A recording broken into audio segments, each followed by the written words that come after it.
नमस्कार, मैं मेघा हिंदुस्तानी स्वागत करती हूँ आपका माटी के लाल पर। उत्तर प्रदेश में मुजफ्फरनगर में कांवड़ यात्रा से संबंधित जो विवादित फरमान योगी सरकार ने जारी कर दिया है, जिसको लेकर योगी सरकार के खुद के मंत्री अब उन पर हमलावर हो गए हैं।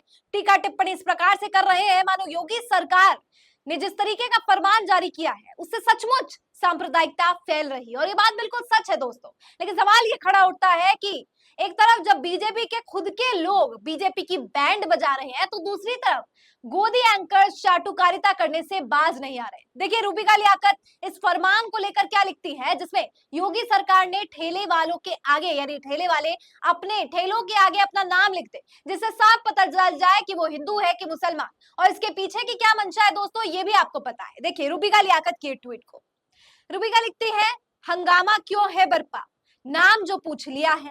ये कानून तो 2006 में ही बन गया था, सरकार थी मनमोहन सिंह जी की। 2011 में नियम बन गए थे कि सभी ढाबा और रेस्टोरेंट मालिकों को अपना नाम और लाइसेंस नंबर बड़े अक्षरों में लगाना होगा ताकि ग्राहक आसानी से देख सके।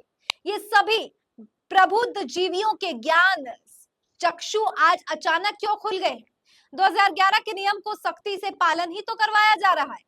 सवाल ये है कि सेक्युलर चश्मा 13 साल बाद काहे लगाया जा रहा है?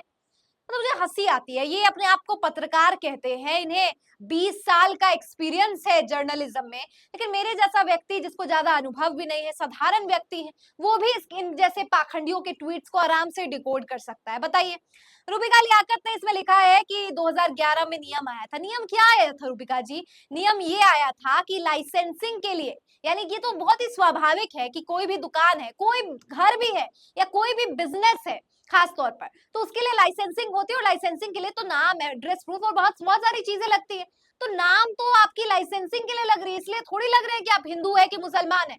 और अगर लाइसेंसिंग नाम के लिए ना लगकर इस चीज के लिए लग रही है, तो फिर रेस्टोरेंट में ऐसा क्यों नहीं होता है, वेज मेन्यू के आगे लिख दो ना कि कौन बना रहा है खाना, नॉन वेज के आगे भी लिख दो। इस तरीके की कोई चीज आपने देखी है कभी रेस्टोरेंट में, या कभी 5 स्टार 7 स्टार होटल में? रूबिका लियाकत जी, आप, मुझे तो शर्म आ रही है, मैं रूबिका से सवाल पूछ रही हूँ। रूबिका खुद मुसलमान होकर इस गंदे फरमान, इस घटिया नीच ये जो फरमान जारी किया गया, इसका विरोध भी नहीं कर पा रही, कितना दुखद है।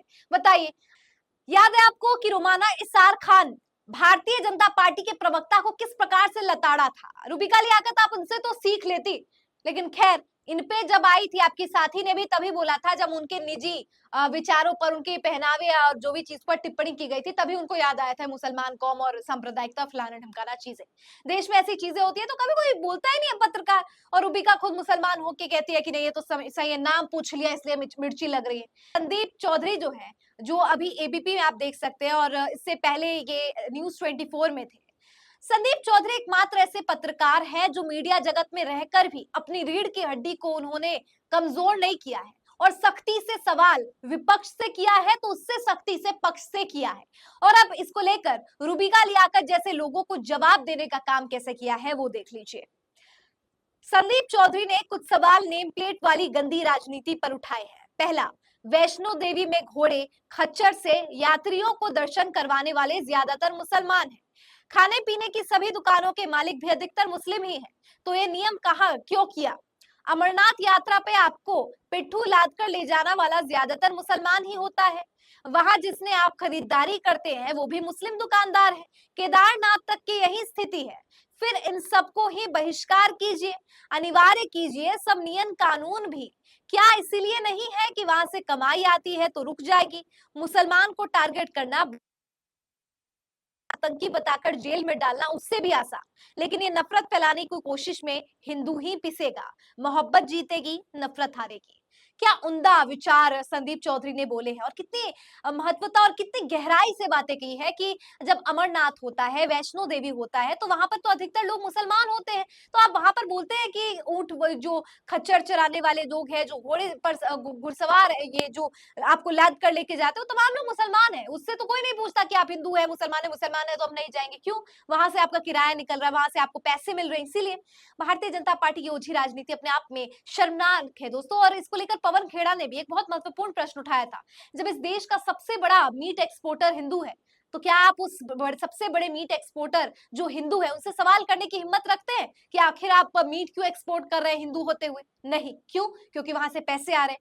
मतलब घूम फिराकर सारी बात जो है वो पैसे पर ही अटक जाती है। और दूसरा, राजनीति जो है वो अपनी सियासी चमकाने के लिए, अपनी राजनीतिक रोटियां सेकने के लिए इन्हें सांप्रदायिकता सबसे इनका फेवरेट कार्ड है।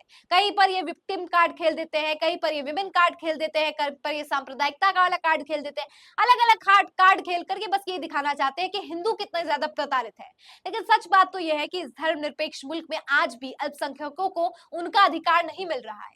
सोनू सूद जैसे लोग जब कहते हैं कि मानवता सर्वोपरि है, तो इसको लेकर भारतीय जनता पार्टी की नेत्री कंगना रनौत उल्टा उन पर ही कह देती है कि सोनू सूद किस प्रकार का व्यक्ति है, वो थूका हुआ खाना भी खा लेगा, वो मुसलमानों को सपोर्ट कर रहा है। मतलब इस प्रकार के भद्दे लोग आज भी बीजेपी में विराजमान है और इस प्रकार की टिप्पणी कर देते हैं। दोस्तों, समझने सोचने वाली बात है कि इस प्रकार का फरमान जारी किया जाता है तो इसमें कितना ज्यादा दोहरापन है। और रुबिका लियाकत जैसे पत्रकार अपने ही लॉजिक्स लेकर आ जाते हैं कि 2011 में नियम आया था उसको ही बढ़ाया गया है। अगर बढ़ाया भी गया है तो आखिर ये कह देते योगी सरकार कि हम पहले जो नियम लाए जा रहे हैं उसी को बढ़ा रहे हैं। आपने अपना खुद का फरमान जारी कर दिया और वो फरमान जो पहले पुलिस कर रहे थे। और जगह जगह से तस्वीर आ रही है कि ठेलों में जबरन नाम चिपकाया जा रहा है, जो मुसलमान लोग हैं उन्हें बेचने से रोका जा रहा है फल। ये तमाम खबरें आ रही है। यानी आपके एक फरमान ने जमीन पर, धरातल पर लोगों को परेशान करके रख दिया है। अजीत अंजुम की उस रिपोर्ट में पूरी विस्तृत व्याख्या भी बताई गई है कि किस तरीके से एक मुसलमान फल वाला है, वो फल नहीं बेच पा रहा क्योंकि उससे लोग खरीद ही नहीं रहे। उसकी बिक्री पर इतना बुरा प्रभाव पड़ा है कि उसकी आमदनी ही बहुत बुरी तरीके से प्रभावित हो गई है। यानी मुसलमानों को आर्थिक तौर पर बॉयकॉट करने वाली आपकी ये ओझी राजनीति बहुत ज्यादा निचली स्तर पर आ गई है। लेकिन आज फक्र भी महसूस हो रहा है कि गोदी मीडिया में से एक पत्रकार आज भी अपनी समय समय पर जो गलत होता है उसको लेकर अपनी आवाज बुलंद करता है। अब यहाँ पर भारतीय जनता पार्टी को समीक्षा करनी पड़ेगी कि रालोद के नेता जयंत चौधरी, केसी त्यागी जेडीयू के नेता, राजीव रंजन जेडीयू के नेता, जैसे तमाम लोग अगर सवाल खड़े करें, आपके खुद के मुख्तार अब्बास नकवी अगर इस पर सवाल खड़े कर रहे हैं, तो क्या आपको ये नहीं लगता कि ये फरमान जारी करके आपने सांप्रदायिकता फैलाने का काम किया है? सौहार्द का संदेश देने की बजाय अगर आप नफरत घोल रहे हैं, तो क्या आपको लगता है कि चुनावों में आपको सफलता मिलेगी? बिल्कुल भी नहीं। नफरत का नतीजा हमेशा नफरत ही होता है। और अगर आपने ये नफरत के मंशा से किया है तो उपचुनावों में आपकी हार जो है वो निश्चित है, ये आज मैं कह देती हूँ। खैर, आपको क्या लगता है इस रिपोर्ट पर? कमेंट करके बताइए। फिलहाल मुझे दीजिए इजाजत और देखते रहिए माटी के लाल। धन्यवाद।